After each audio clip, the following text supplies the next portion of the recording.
There I was, savoring my morning coffee and half watching the news, when raised voices drifted in from the driveway. I glanced out the window and saw Patricia Henderson, our self-proclaimed HOA dictator, standing beside my Honda Civic, clutching an enormous ring of keys that clinked like a jailer's bundle. She was flipping through them furiously, uttering curses under her breath. The moment she noticed me watching, she thrust the keys triumphantly in the air and bellowed that she possessed full legal authority to relocate my vehicle immediately.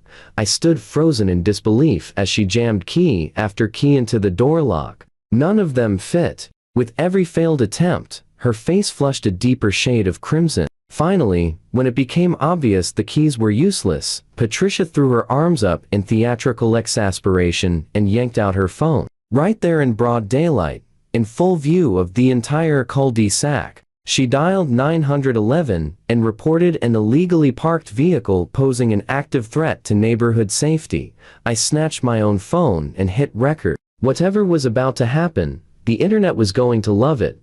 6 months earlier, I had moved into the serene suburb of Maplewood Gardens, drawn by the manicured lawns and whisper-quiet streets. What the cheerful real estate agent conveniently omitted was Patricia Henderson, the HOA president who enforced every petty regulation as if it had been handed down on stone tablets. She lived 3 houses down in an immaculate colonial, with hedges trimmed sharp, enough to slice bread, and a welcome mat that ironically read, "Bless this mess," in flowing cursive. From the moment I unloaded my first moving box, Patricia made it clear she had her eye on me. Day 1 brought a passive-aggressive note about my mailbox being 1 shade off approved black.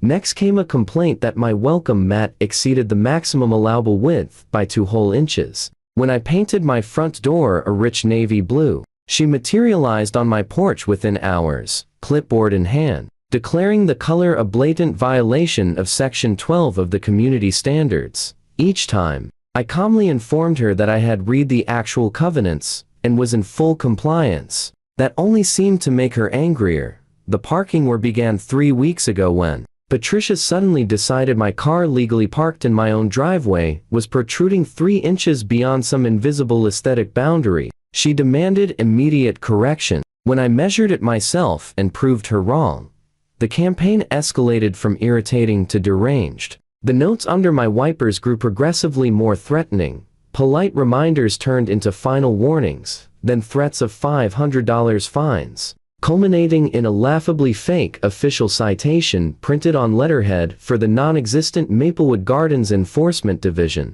complete with invented violation codes and a $75 penalty. Last Tuesday, I caught her on her hands and knees in my driveway, photographing my tires from every conceivable angle and measuring the distance to an imaginary line with a tape measure. When confronted, she announced she was gathering evidence for the next board meeting and bragged that she possessed a master key, granting her access to any vehicle in the neighborhood for enforcement purposes. Yesterday morning, she finally snapped. I was tying my tie when I spotted her marching up the driveway in a blinding yellow safety vest, clipboard swinging like a battle standard, that massive key ring jangling at her hip. She spent a solid 10 minutes trying every key on the door, the trunk, even the gas cap, growing more frantic with each failure. She muttered about defective Japanese engineering and ungrateful new residents. When she finally looked up and saw me filming from the kitchen window,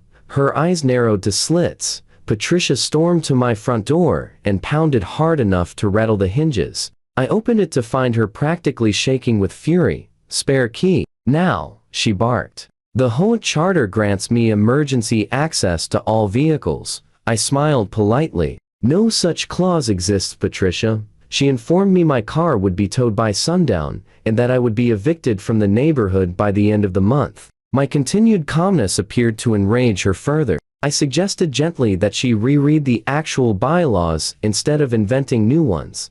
That's when she called 911. Loudly informing the dispatcher that a dangerous parking violation was blocking emergency access and that the homeowner was being hostile toward a neighborhood official. Less than 10 minutes later, 2 patrol cars rolled up. Officer Thompson, tall, with graying temples and a weary expression, approached Patricia first. Officer Davis came straight to me. I handed him my phone and let the video speak for itself. His eyebrows climbed higher with every failed key attempt Patricia had made on camera. Over by the Civic, Patricia was in full performance mode, gesturing wildly at my perfectly parked car while explaining the sacred intricacies of HOA Enforcement Authority to Officer Thompson. Something told me this wasn't going to end the way she had planned. She kept brandishing that massive key ring like a badge of office, insisting loudly that she had every right to enter my vehicle in the name of community safety. When Officer Thompson calmly asked to see any documentation supporting that claim, Patricia grew evasive, muttering that the relevant paperwork was back at her house. The two officers exchanged a subtle glance and stepped aside for a quick private conversation. While they spoke, I noticed curtains twitching and front doors opening up and down the street. Several neighbors had emerged to witness the unfolding drama. Mrs. Johnson from across the way approached Officer Davis and quietly explained that Patricia had been terrorizing residents for months. She offered to show him the threatening letters she'd received about her garden gnomes supposedly violating aesthetic guidelines. Mr. Williams, my next-door neighbor, joined in, recounting how Patricia had attempted to fine him $200 for washing his car on his own driveway. Even elderly Mrs. Foster made her way over with her walker, describing how Patricia had threatened to have her arrested for feeding stray cats. One by one, neighbors shared similar accounts of escalating harassment, fake fines, and over-the-top threats. The officers listened attentively, taking notes as a clear pattern of erratic behavior emerged. Officer Thompson returned to Patricia and asked directly about the keys. She doubled down, declaring them official HOA property and claiming absolute authority to use them for enforcement. When he requested her identification and any proof of that authority, she turned defensive and raised her voice, demanding to know why the police weren't immediately arresting me for the alleged parking violation. That's when Officer Davis revealed he had already verified my vehicle registration and confirmed the car was parked entirely within my property lines. He added that attempting to access someone else's vehicle without permission while falsely presenting oneself as having official authority could constitute serious criminal offenses. Patricia's face drained of color, then flushed bright red as the reality sank in. The officers pressed her to explain the origin of the keys and the exact scope of her authority. Her story unraveled almost immediately.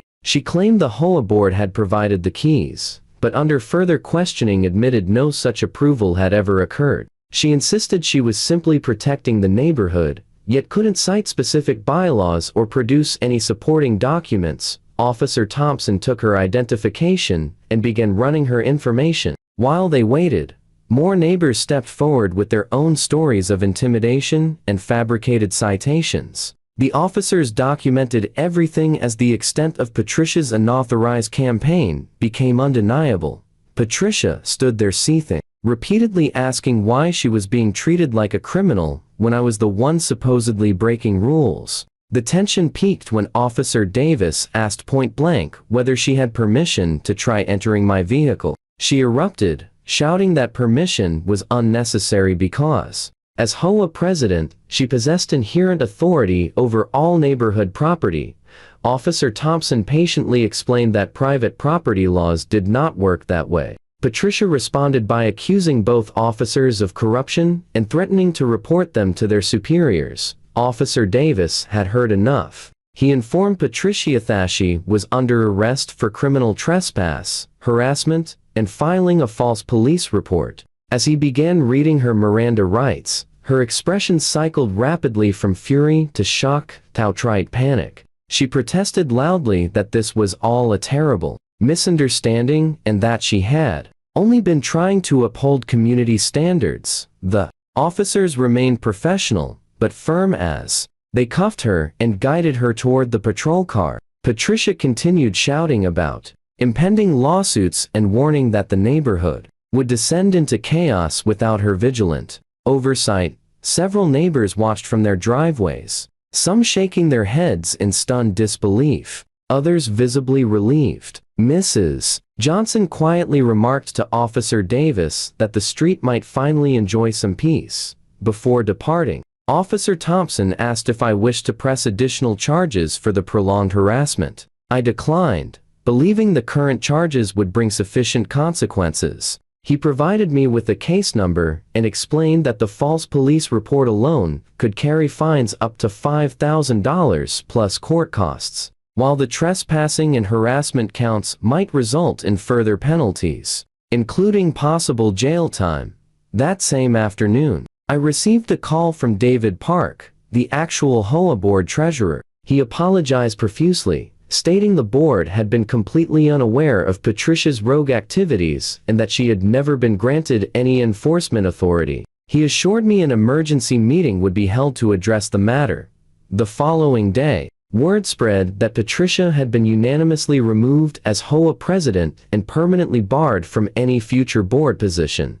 The most startling revelation came a week later at her court hearing. The prosecutor disclosed that the so-called master keys were actually professional locksmith tools inherited from Patricia's late husband. She had been wielding his old equipment to fabricate an aura of official power, despite having no training or legal justification for possessing or using it. When the judge sentenced her to 2 years of probation, extensive community service, and ordered her to pay $8,000 in restitution to affected neighbors, Patricia broke down in tears.